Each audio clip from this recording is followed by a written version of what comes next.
Welcome everyone to our next panel. It's called Mentorship Pathways in the DIY Dance Community. It's on mentorship. Mentorship has been extraordinary, very important in our career as careers in music. So would like to introduce the two hosts. They'll be introducing each other. So let's give them a round of applause, please. Hello, everybody. I'm so happy to see all your faces here today. This is so exciting. I first wanted to introduce my co-moderator, Elly Schook. Elly DJs by the name of Kiddo. She's been a DJ for around 20 years, and she's literally one of my favorite DJs on the planet. She DJ'd at my wedding. She's just a very intuitive, groovy, deep DJ. So just wanted to say that about her, but she wears many hats. She's a school librarian and a teacher, which comes in incredibly handy for the work that we do in our mentorship program. Like, we have a lot of ideas, things we want to do. Elly's the one who always figures out how to get it on paper, get it organized, and get it happening. She's also a mom, a wonderful mom, and a writer. She's written a lot for Resident Advisor over the years and other publications. And she is the co-organizer of Walking and Falling, our mentor group that we started. Actually, Jarvi was also part of the start of it 8 years ago. And it's a free mentor program for women and non-binary music enthusiasts. We offer lessons, workshops, just ways to get involved in the scene in a very safe, comfy way. So this is Elly. For that introduction. So I made some notes also. So this beautiful person next to me is Sassmouth. Sassmouth is a Chicago-based DJ, producer, and label owner, and a classically trained musician who was raised in the Pacific Northwest. But we love her in Chicago, and this is her unofficial home. It's my spiritual adopted home. She has brought her spirit to dance floors around the world for over 20 years as a DJ. She's a renegade rave mom, a real mom to 3 teenagers, and everybody's favorite flight attendant. She's worked so tirelessly behind the scenes and out front to bring that DIY punk rock energy and the joie de vivre that's necessary in the dance music community in whatever way that she can. She's had past residencies at Smart Bar, had plenty of basement raves with the Naughty Bad Fun Collective, loft parties, camp out gatherings. She's organized patio jam sessions, house parties, every type of DIY production you can think of as an organizer, and also as a DJ. And I'm proud to present this workshop with this talk with Sam, because she's always made it a point to include people and invite people in, and that's kind of her thing, making connections, creating those opportunities that others deserve to have, lifting people up, cheering on everybody, and always sharing her favorite music and the party ethos that she has cultivated for years and years. As Sam mentioned, we're co-organizers of Walking and Falling. That's our little homegrown project of workshop and mentoring for women and non-binary people interested in DJing, and now we're expanding into music production as well, which is very exciting. We have somebody here who can speak to that once the rest of the panelists get introduced. So please welcome Sam Kern.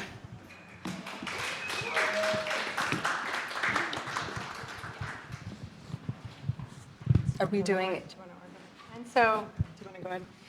Yeah, we just wanted to go ahead and ask all of our panelists a little bit about their involvement in the DIY underground and any sort of performance of dance music. Just kind of what your jam is, what you're deeply involved into, or your passion project that you want to speak to everyone about the most. Hi, everyone. I'm Patrixia. I'm from Chicago. Started working behind the scenes in music in 2015. I started off as an intern at JBTV Music Television, which is here in Chicago. I started DJing, throwing parties in 2017. 2018 is when I moved on to making music. When I lost everything in 2020, I built a community on Twitch, and accidentally started a streaming career. Fast forward to now, I'm still DJing on Twitch, DJing in person, throwing parties, working behind the scenes, and balancing a corporate job. So that's my background. Thank you. Hey, everybody. So my name is Sean Taylor. I have been DJing and putting on parties for like 20, 25 years or so. Originally from Detroit and held residencies out there as well as Los Angeles for a few years, and then moved to Chicago in 2013. So kind of, bounced around Chicago for a while and eventually started something called Humbolt Arboreal Society, which is probably what most folks know me from these days. So basically what that is it's a semi-monthly summertime series. It takes place within the park itself. It's kind of like a little bit of a renegade DIY thing that, truly started out as, super small and just kind of friends and, genuinely a opportunity to, just play with some regularity in a space where you could kind of do whatever you feel like. And it's kind of grown over the years. And now we're just about to kick off our 7th season out in the park. So that's me.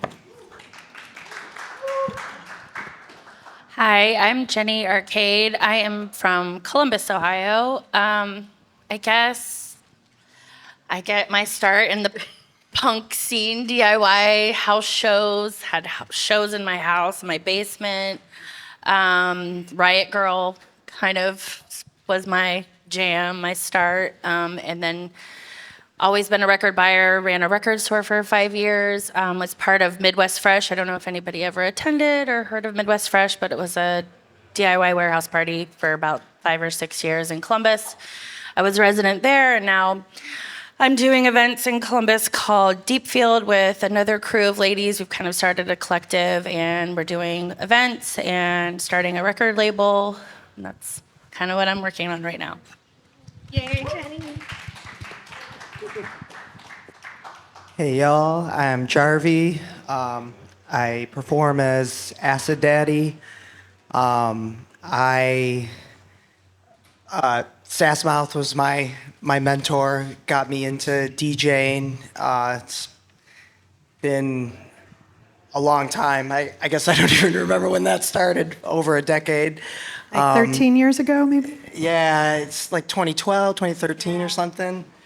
I'm a child of a raper, so I got my start when movement used to be called DEMF. My dad took me there and to the first one, and it left a big impact on me. And as I got older, I lived in a co-op community back in Michigan, where I'm from, and it was very influential on my connection to the DIY scene. And yeah, just doing things for yourself, for your community. What are you doing now, Jarvi? I DJ, I produce, I do a live hardware set, and I also run a label. All just DIY. Thank you. Yeah. All right. So to kick things off, the theme of this panel is about mentoring and mentorship. But anecdotally, I'll share that when I got started with DJing, and this will be really quick, I didn't really have anybody who acted as a mentor for me. And this would have been the early 2000s in Chicago. There weren't a lot of spaces where I could meet other women that were interested in DJing. And so my experience was that I would feel really reluctant to ask questions and get very intimidated by what was happening in the scene and not really know how to carve out a space in the DIY underground scene. And I was kind of navigating it solo to the point where I felt I sort of had like a chip on my shoulder about it and thought, well, I can just do all this myself, which is a stinky attitude that I realize now. But I would have benefited so much from having somebody who cared enough to show me some basics. I had a couple of friends that were like, here's how you beat match, go. And then I kind of did everything by myself, which, on one hand, it feels, I feel proud of some of that, but on the other, I wish I would have made more connections with people. And that's not just because of shyness, it's, because I felt like I had something to prove. So the first question we want to ask each of you is, if you had the experience of having a mentor or a mentor figure, how did it affect your growth as an artist or a DJ, or how it impacted the way you organize events or, run your label and things like that? If you haven't experienced that type of relationship, how would you say that's impacted you in the way that I might have been alluding to before? Hope that makes sense. So yeah, each person. Any of you can start if you feel ready. Start if you feel ready, or we can go in order. I'll start. Yeah. As I had mentioned, Sassmouth was my DJ mentor, and it felt really natural. It was just a really comfortable experience going to her house, learning how to beat match records, and using music that I wasn't even necessarily familiar with, but felt special to Sam, which creates its own special connection when you're learning from somebody that you trust and you feel comfortable with. They're like sharing this other part of themselves with you, and so it feels really safe and comfortable and not judgmental. I didn't really ever feel very welcomed into the DJ world in Detroit. It felt very competitive, and so to come to Chicago and just have somebody who I just met truly stumbling upon a party, walking into a house party, completely packed, and there's these three women B2Bing all records all night, and the party is just completely jumping. It was absolutely insane. I'd never seen anything like it, and it was just like so wild to be like, oh, you want to like show me this? Like, why? Like, you're doing this. Like, why would you want to show me? And it's just such a special bond to have, and it really helps you kind of see that there's just other people out there in the scene. Everybody's not just out for themselves or, kind of snobby or whatever. You just kind of got to find your people, and people who want to share that gift are the real talented ones, the ones who want to keep it, they're worried about the wrong things. And like, it's such a special experience to beat match two records for the first time after like just hearing two sounds kind of bounce up and down like through headphones, and then you start to go to the record store and buy records that you want, and you can kind of work them into your own set, and it completely changed my life. Thank you, Jarvi. Does anyone else want to contribute on this question? I'll do my best here. So I think my experience is a little similar to Ellie's. I didn't really have any kind of formal mentorship, and kind of as a teenager, bought one of those Gemini. I used to make these like 2 belt-driven turntables and a really bad mixer for like a couple $100 or whatever. So I was sort of the first in my sort of peer group to have access to those tools. And so it was also kind of a pre-social media and, early internet era. So not a lot of access to people. I think if anyone out there today is, starting out or earlier in the career, take advantage of that you do have access to people out there. Everyone's kind of, their door is open via DMs or whatever, right? And you'll be surprised how open people are as far as offering, whatever knowledge. And I think, these guys are doing a sort of more formal, traditional mentorship program that's really beneficial, but that's not the only path. Like, there's definitely a lot of folks who have reached out to me and have just wanted like information about, venues and different sort of strategies around, doing DIY events and that sort of thing. So I think there's a lot of opportunity out there as somebody with experience or somebody without to be able to do that knowledge exchange. But like I said, when I was younger and starting out, I kind of, was the first one to do it, and then kind of brought a bunch of other folks in. Similar to Jarvi, I had that same experience in Detroit, where it was very kind of like cliquey and insular with the different groups and everything. So it was really just kind of a peer group sort of learning from one another, and sort of like when somebody had a breakthrough, then everyone else would kind of learn it. So I guess I'm just here to kind of say, like, there are, different sorts of forms of mentorship that don't necessarily fall into like strict categories. It can be really kind of loose and, take the opportunities where they lie. It's big or small, that is. Yeah, I think that's super important because we were actually going to talk about how even though we host a very formal program with workshops and classes and private one-on-one lessons, a lot of mentoring can just happen in very informal ways, and the very first spark of a mentor relationship can happen very informally. I was going to mention Max Tamahori, who Sean works with and helped. They both helped create Humboldt Arboreal Society.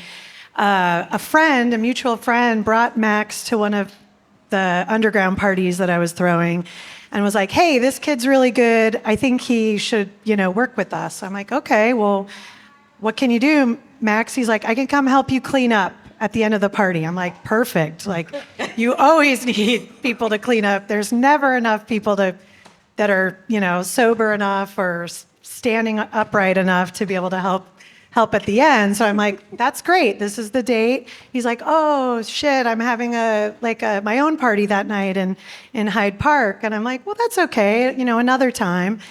And then didn't expect to see him, but sure enough, he showed up at 6 a.m. when our party ended and was there to help clean up. And I was like, damn, okay. Like, you threw your party, cleaned up for yours, and then you came to ours because you were interested or, respected what we were doing and wanted to learn. And it was kind of the start of our friendship, and I suppose maybe in a way me mentoring him in a way about throwing bigger underground parties. So finding those little moments where you can step in and learn, even if it's from just sweeping up at the end of a party, it can lead to other things down the line. So pretty cool. Do you want to move on, or do you Sure, want to continue with that? Okay. So do you want to ask that question? Oh, so we were wondering, in your experience, what are some of the key skills, knowledge areas that mentors should impart to their mentees in whatever space you're most comfortable offering mentorship? It could be as a DJ, what sort of skills and knowledge, as a promoter, or even, running a label. I could speak to that. So I think some of the important things to impart are just like, a lot of the things I realized I've learned in music are things that you can't Google. Like, a lot of this information is not accessible. And a lot of the things that like my mentors know are things that they've experienced. And it's just so important to like pass down that learned information that that you won't be able to search anywhere on the internet, whether that's like etiquette in a party or at a venue. I think those are the biggest things, just things that make you stand out, that you can only know it by doing it. It's the things that you wish you knew at the start. Like, if you've been doing this for a while, like, I think those are the important things to pass down. So the institutional knowledge. Yes. Don't be a secret keeper. Yeah. Don't gatekeep important information that is helpful for people to know. Anybody else? Key skills? Well, I was just going to say that is huge. Like, I think either we're assuming that everybody knows these quote unquote basic sort of etiquette things or sort of standard operating procedure, and it's just not necessarily the case. So don't assume those kinds of things, and don't be afraid to ask if it is something that you don't know about, because 9 times out of 10, nobody's going to give you a hard time about that. People are going to be like, oh yeah, duh, I thought that you would have already known that, so let me help you through that, whatever the specific is. But yeah, I think in general that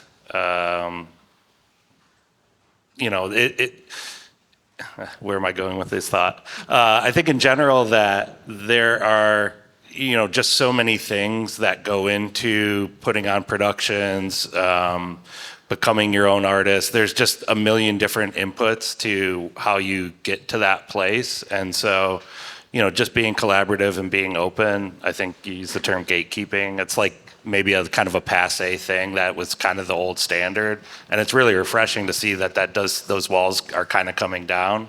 So I think just being aware of it and taking advantage of that's how people are behaving these days for the most part. I could kind of add to that. This kind of made me think of something that happened the other night. There was a person in my city, and it was their first gig, and they were really excited, but it wasn't like it wasn't like an amazing set, but it was still like really cool for their first thing. And then he got done and he was like, I really need to like start asking for more money. And I was just like, well, just chill out and hold on. Like, let's like, I was like, and I think sometimes like that's where mentorships comes in. It's just like helping people be a little humble, because I think sometimes it's really exciting and people get really excited when they start playing, and then they kind of just like get their heads blow up, and it's kind of like helping people like reel it back a little bit. Simmer down. Be like, hey, it's all right. Like, That's a good point. Keep the people wanting more. Yeah, that's good advice. So we want to move on to another question here. So if some, and anybody on the panel can answer this, but was there ever a time when mentorship specifically, or somebody that acted as a mentor figure for you, played some kind of crucial role in overcoming something challenging? And it also could be you as the mentor or the mentee, I guess. We could take that question in either direction. So maybe someone you were working with or were helping, or somebody who was working with you. And what can you share an anecdote or a time when maybe something difficult came up that you had to navigate through? I can talk about a situation, but I was really eager. This was not that long ago. This was maybe like 3 years ago. And I was going to pass out flyers for a party that was happening at a totally different venue. I can't remember what it was, but I was going to go flyer at, I'm sorry, Metro. But I was going to flyer in the building, like drop flyers there. And my mentor, Greg Corner, was in a band called Kill Hannah and has been like flyering since the 90s, wheat pasting, everything. He was like, what the hell are you doing? You're gonna make enemies in there with the venue. That's tacky. You don't do that. So I was like, oh, okay. And kind of taught me the rules. And he's like, here's how you want to do this. Here's the proper way to do it. And he saved my butt. So that was a specific Dad. situation. Yeah, that was a very thanks, Dad. I really appreciate it type of situation. Thank you for sharing that. Yeah, I'll share very briefly without naming any names. I was working with two DJs that went from being mentees to throwing their own events, and this is something that's not local to Chicago. It was happening in a different state, and they, after the event was over, had a very difficult conversation about paying down the party and how to split the funding and what to do with the profit. Should they do another event? Should they keep it and try to purchase a sound system? And it was like a whole conversation that they just went from being best friends to being enemies, basically, over it. And I was kind of placed in the middle of that conversation to try and mediate it. And that was incredibly difficult. And that's something I'll just say is that sometimes, even though mentoring has been like the greatest joy of my DJ career, like my semi-professional music career, it comes with a lot of challenges, and sometimes you can't anticipate what's going to happen because people rely on you for things that you never would expect them to, and so you can be placed in kind of a sticky situation, and then you have to have a conversation about boundaries and like where you feel it's appropriate to step in and not. And so I just wanted to, even though that's a little bit of a downer story, it's like the reality of the situation. I mean, I feel like I've, as an adult, learned a lot about boundaries and setting boundaries just through being a mentor. And I think when I was younger, it was like, oh, let's be friends. Let's do this. Let's do everything together. And it was just like the excitement. It was just like very boundaryless. And as I've gotten older, I realized, no, that's actually healthy to have, some sort of boundaries between you and the person that you're mentoring. and just kind of, learning that sometimes the hard way. But in the end, it's like I've learned in my life that being an open person has just provided me with so many benefits, like that even though maybe I've kind of gotten burned here and there by certain folks, it's absolutely always worth being open and giving, my time, my energy, because it's just to watch things, like to watch what Jarvi is now doing with their record label, with the kinds of parties that they throw. And it's a beautiful thing to watch somebody that you kind of gave a little bit of like advice to or guidance, and then just seeing where they go with it. It's the coolest thing ever. So highly recommend it. I can add one more thing to that. You guys were my mentors. Please add.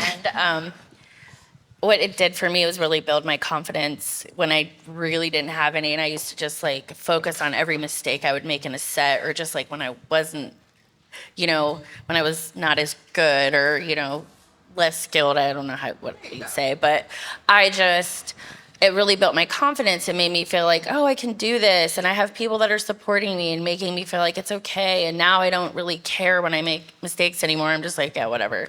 Like, we're humans, we're not robots. Like, we're gonna make mistakes. And but I can also touch on like the being burned a little bit by people that I've mentored, and kind of having people step over me, or kind of, like kind of make me feel like, dang, like I put all this time in you and you're now like kind of burning me. So it's good and bad. It doesn't stop me. I'm still going to keep doing it because it's awesome to pass the buck,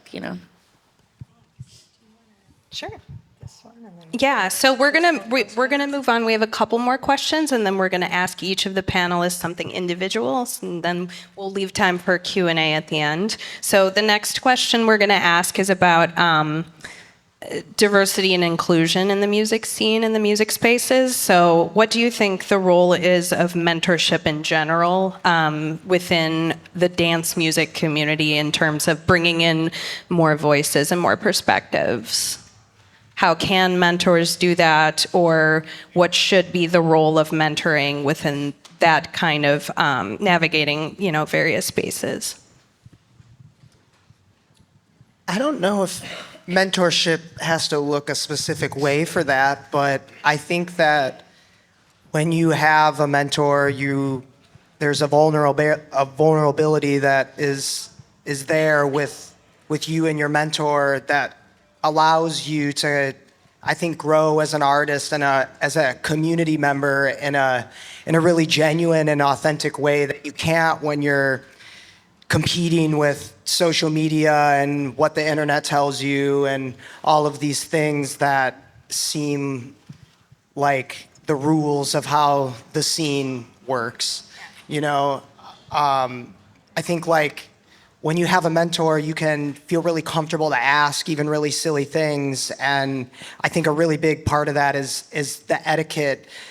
I think people are really sensitive about etiquette, and when you don't know what it's supposed to be, you don't always have maybe the best reaction. And I think a mentor allows you to be sort of privy and clued into what that etiquette looks like. Something as simple as like how you share a DJ mixer with another DJ, or how you go from one artist to the next artist, or how you engage in the green room, or how you just, discuss how you're going to do the event with someone, or payment, or all of those things. And I think without a mentor, I definitely wouldn't know how to do that. And I absolutely know that the advice that Sam has given me has definitely helped me excel, and definitely did help me excel very quickly, because it was usually surprising to people that I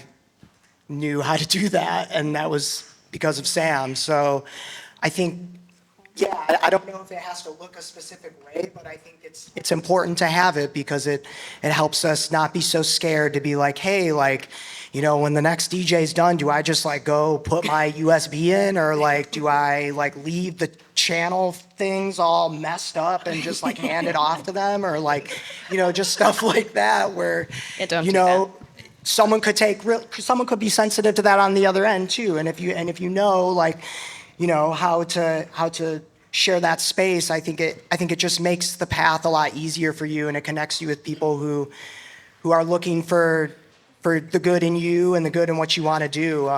I'm super grateful. I don't think I probably would have figured that out without someone showing me that, because I would have just been like, oh, I don't know, I guess I just go up. Does anyone else want to address that? We might move on to our questions that we have for each of you, and then that way, hopefully, I really hope you all are thinking of some questions too, because I think that's an important part of this type of a discussion. But Sean, I really wanted to hear more about what sparked the idea behind Humboldt Arboreal Society and what keeps you motivated to throw a free outdoor party twice a month, every month of the summer. It's been going on, 7 years now? What are some of the benefits you've experienced and lessons that you've learned through doing this that surprised you? Things that you thought you would never have imagined if you hadn't started organizing a free event, which obviously a lot of things, we're always geared towards paid events. I'm curious to hear why throw a free event like this for 7 years. Yeah, so just a quick origin. Basically, I don't know if people are familiar with Peter Croce. He runs the Rocksteady Disco label out of Detroit. He lived out in Chicago for a couple of years, and while he was out here, we were doing some parties together, and he was actually the one who first said, we should do a party in Humboldt. And so actually in 2017, we did a party, he and I and Colin Boardway, who's also a founding member of the group. We did this thing on like a Wednesday afternoon. It was called Prequinox in the Park. It was right before the autumnal equinox. And so we did that party. Not a lot of people were there, but it was a lot of fun, and we really liked the location. That's where I kind of connected with, oh, wow, look at all these trees that are here. It's really, really beautiful. And that's kind of where the whole nexus of that came from. And so then the following year, and actually at the time, we had intended on including Max Tamahori. He was in like coding boot camp at the time, so he couldn't participate. And so when the next summer came around, Colin and I, Peter had moved back to Detroit by that point, and so Colin and I got Max involved and started doing the parties, using that same space, and then kind of having the angle with the whole trees thing, which I don't know if anyone has been following since back then, but I used to do like tree facts and like all kinds of stuff. I miss the tree facts. I do too. I'm a big tree fan, big fan, yeah, long-time fan.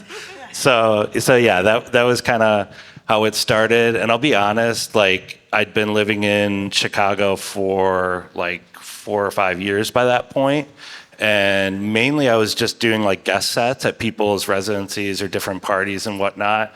And for whatever reason, I'd always held a residency somewhere, which as far as getting good at what you do, that's really kind of critical, I think, is to play in front of people as much as you can. Like it's great to play in your bedroom or whatever, but it's really good to get that feedback from a real crowd.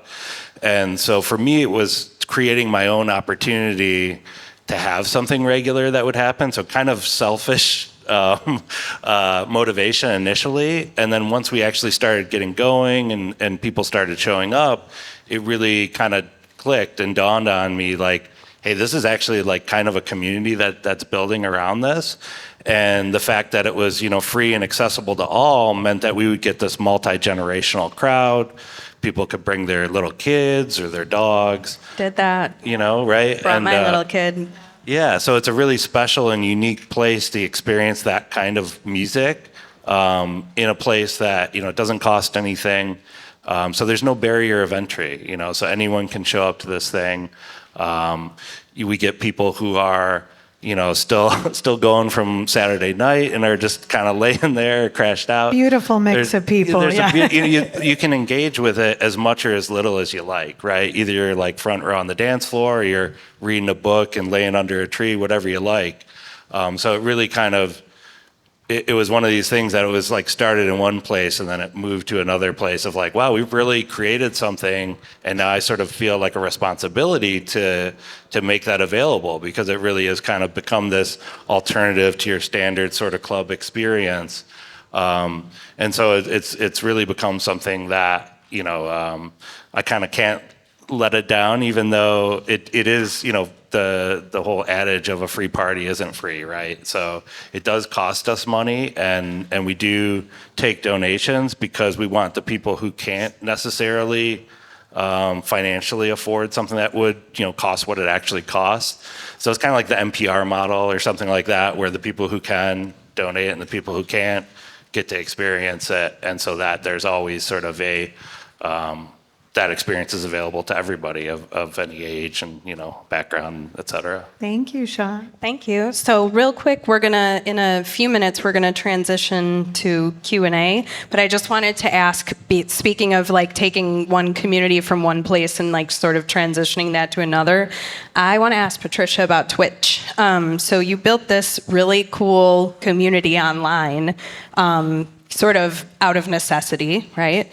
I want to know how that has impacted the community you feel when you're playing in-person events and organizing events. So I did create this out of necessity because there was literally nothing else open in 2020. So it was either I start making my bills on here or I'm losing my apartment. And so thankfully, Twitch saved my butt.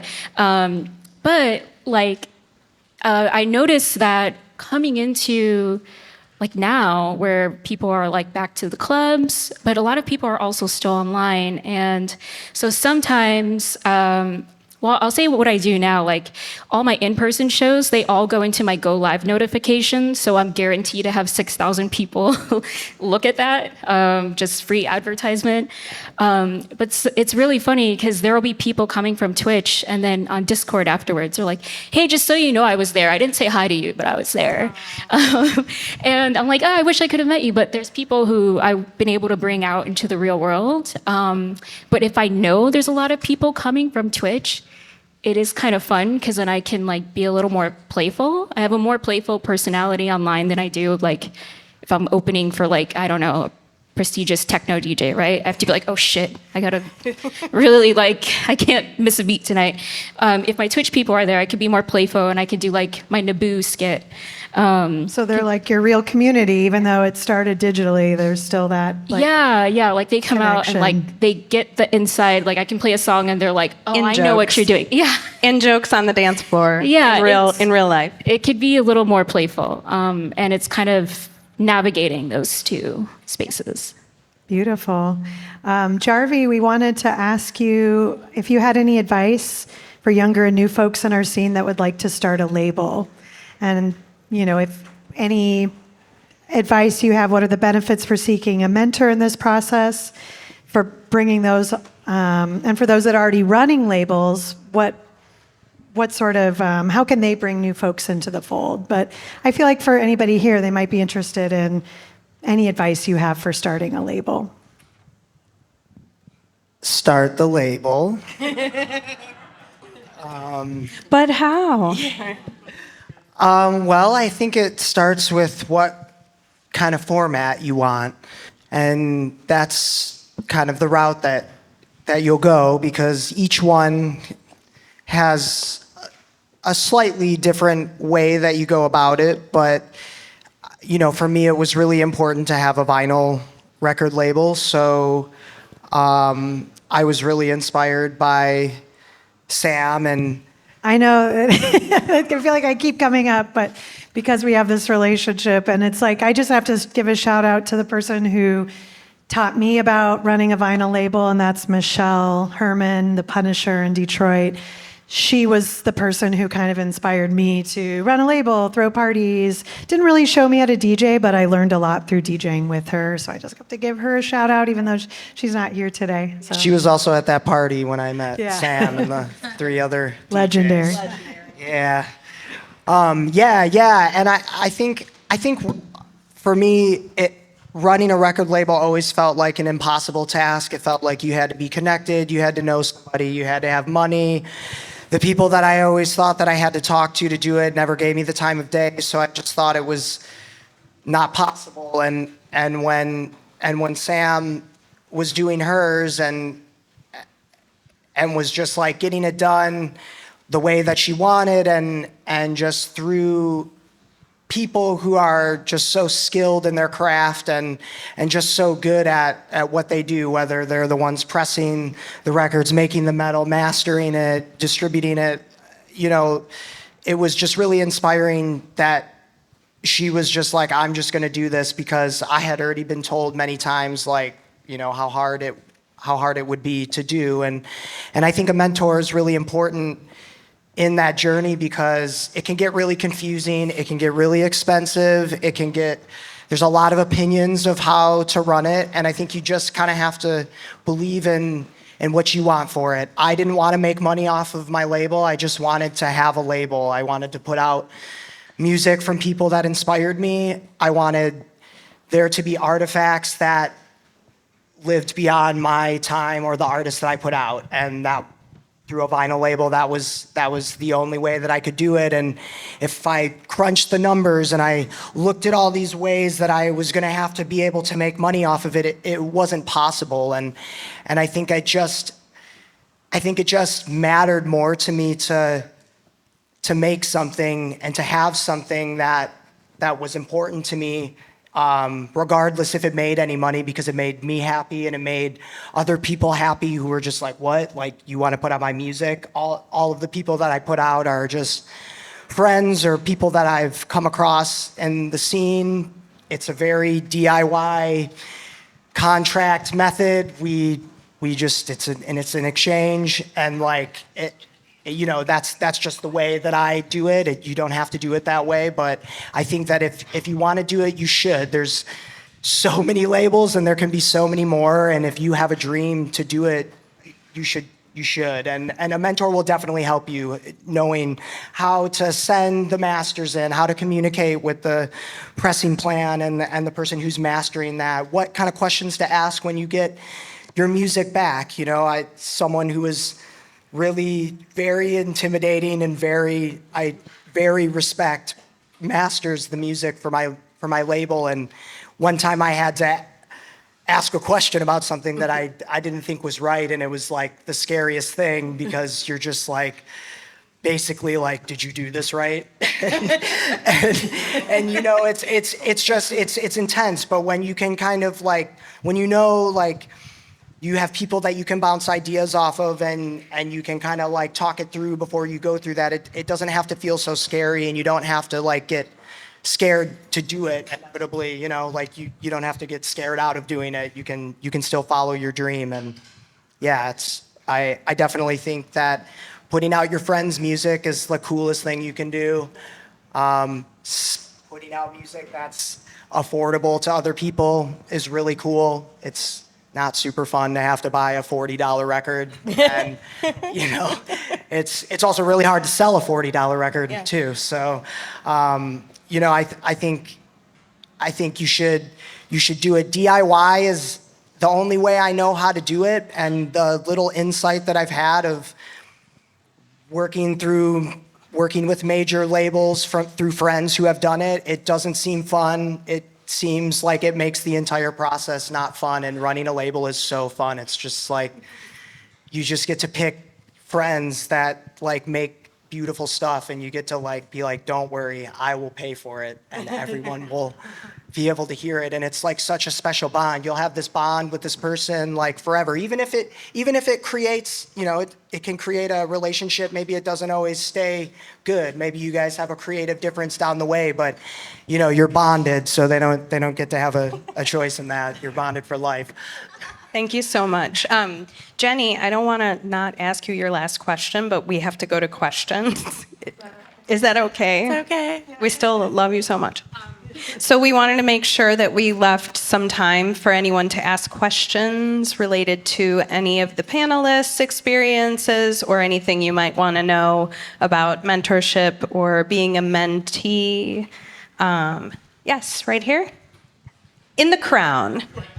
Yeah, go for it. I'm going to repeat your question once you say it. So the question was, if you're in a position to be fortunate enough to mentor somebody else, how do you not have how do you divide your time so that, you know, you're not taken advantage of and you aren't pouring from an empty cup, basically, right? I'll say real quick, bring more people in to help you. Like, that was my solution, because we, in the beginning, were trying to do like everything ourselves. And I was like, we need more mentors. We need more people. Can you do this? Can you do this? So just ask others, right? Don't feel like you have to take everything on yourself. That's been my experience. I have a hard time like doing that, asking for support. I always feel like, oh, I need to take care of this or that. I would say the biggest thing for me would be to like bring in your friends, bring in more people, get people ready to be mentors. Like if you feel like you're working with this one person and it's like constantly and you can't keep up, if it's a good fit for somebody else, like ask someone else to help you. That would be my advice. Does anyone else on the panel have anything to share? Yeah, you agree? Other questions? I know we are out of time, John. Okay, cool. We have 3 minutes. How did you cultivate your artistry, Sassmouth?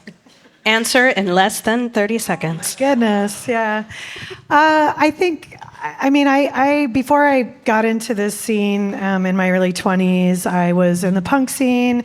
I was a member of a socialist youth organization, and I honestly think that is what drives me, is connecting, community, anti-capitalism. I know we live in a capitalist society, so we still have to function somehow, but it is the way I, as an artist, will always function. I work as a flight attendant. I pick up people's garbage on the airplane so that I can do exactly what I want when I throw a party, when I run my label, where I DJ, why I DJ, who I DJ for, what venue I DJ at. It's my decision. I'm never pressured by the pull for money. And for me, that's, I think, the most important thing, I guess. So.